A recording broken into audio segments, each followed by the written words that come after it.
Morning, everybody. It's Celis. I'm hoping you guys all have a good day. It's 7:45 right now on Saturday, the 16th, and it's like 24 degrees already. It's gonna be a beautiful day.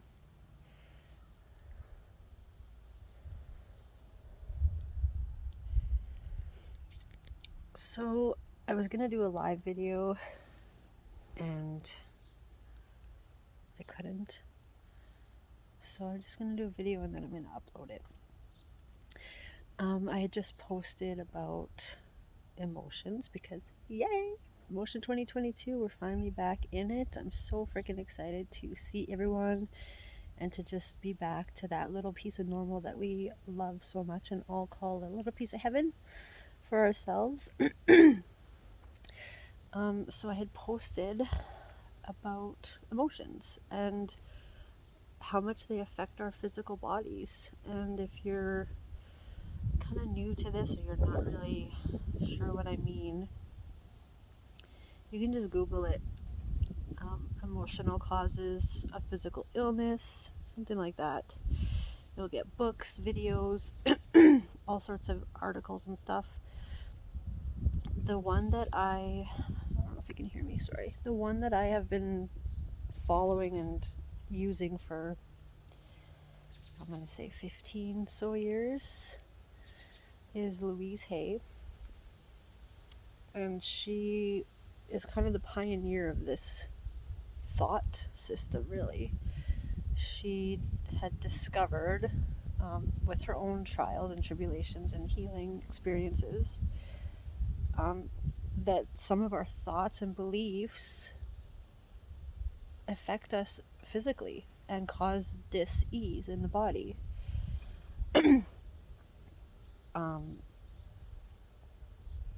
Modern medicine probably doesn't believe that, but I have experienced my own healing multiple times by doing affirmations and challenging and looking at those thought patterns and those emotional and deep beliefs that we hold that we don't even know are there, that come sometimes from childhood, from years and years past, that once you look, you can see the pattern and the connection.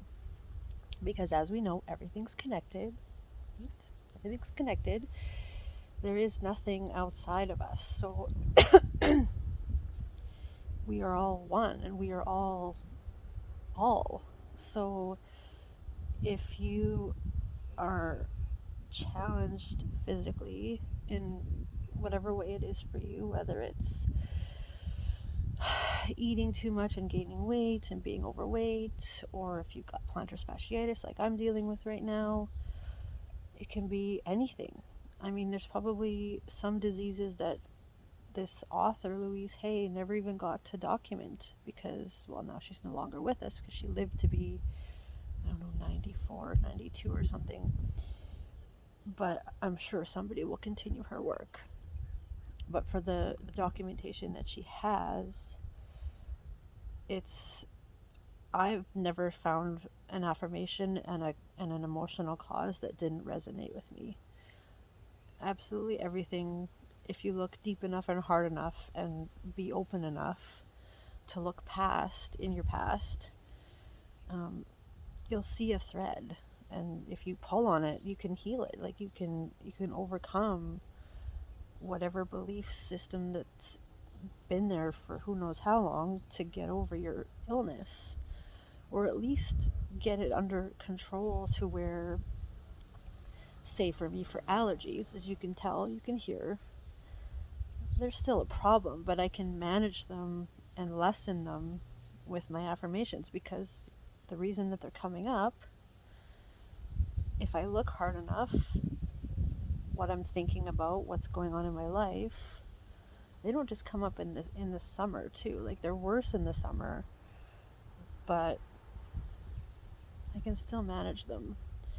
So I just encourage people to look into this.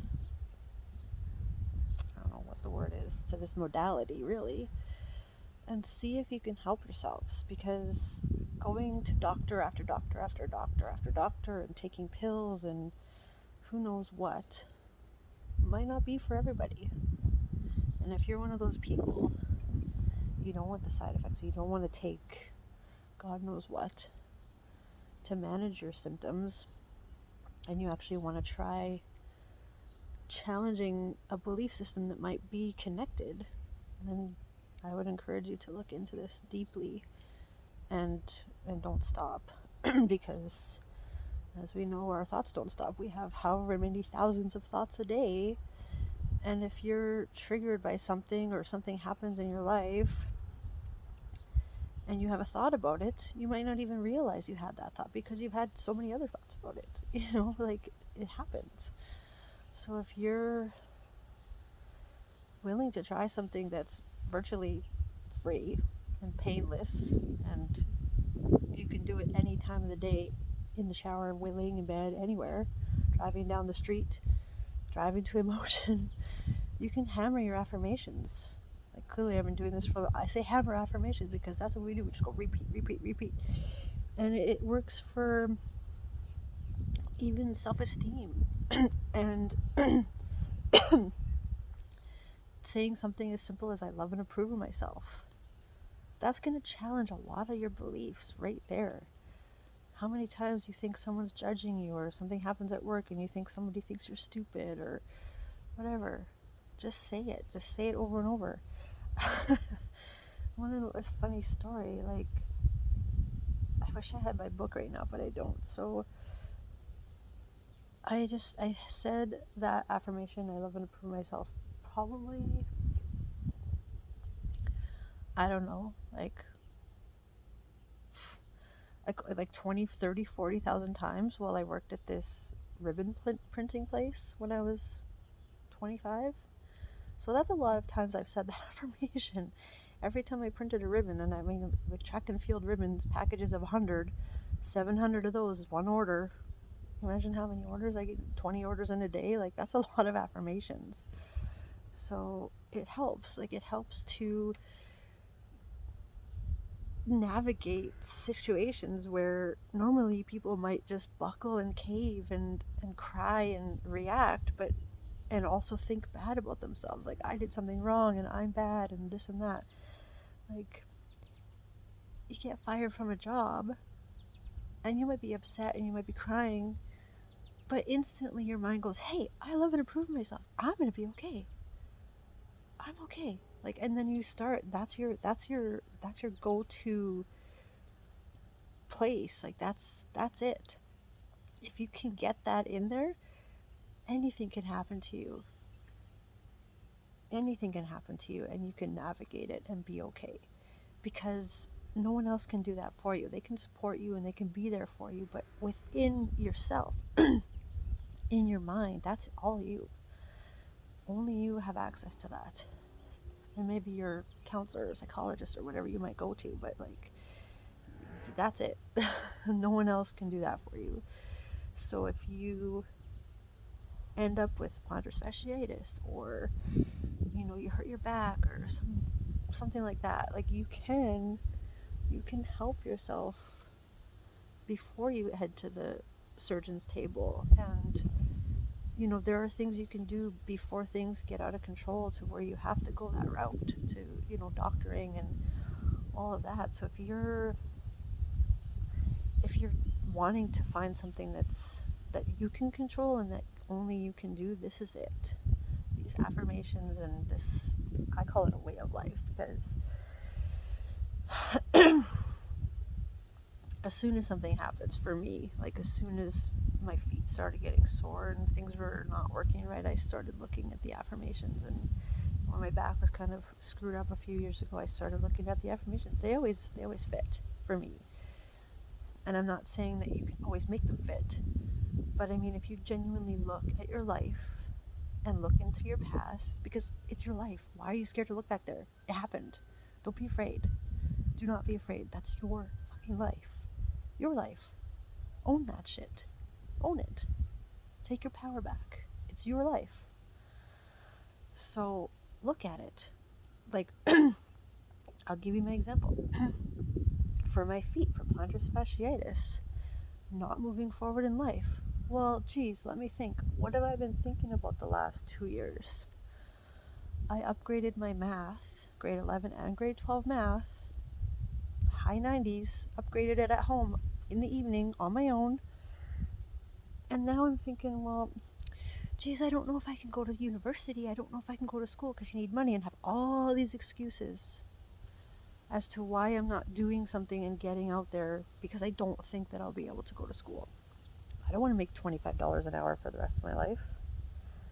With the cost of gas going up as much as it did in 2 months, what's going to happen in the next 20 years? I got 20 more years of work. That's not going to work for me. So, boom. Then I manifested plantar fasciitis.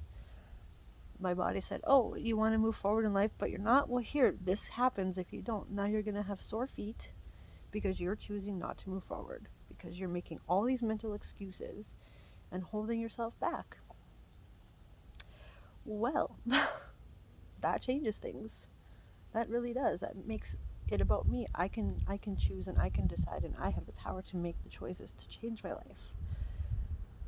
It's not, yes, okay, I've gained weight over the last 10 years, but that's beside the point. I might be able to lose weight. I have people that are skinnier than me that have plantar fasciitis, so it doesn't always mean that, but that's a part of what I can do to help heal, right? So, yeah.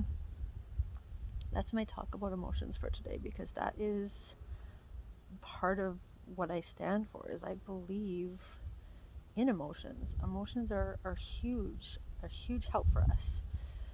They guide us through life every single day. Those are triggers. Trigger. Whether they're good triggers, bad triggers, it's all triggers, and they're all emotions. So I would just say, like, get into them. You want to get on the dance floor? Get into your emotions. Let's do it. Let's get healing and make life better for ourselves. And then we can share what we've learned and share what we've experienced with everyone else, and just lift everything up. Got this. Thanks for listening. Have a great day. Bye. See you soon.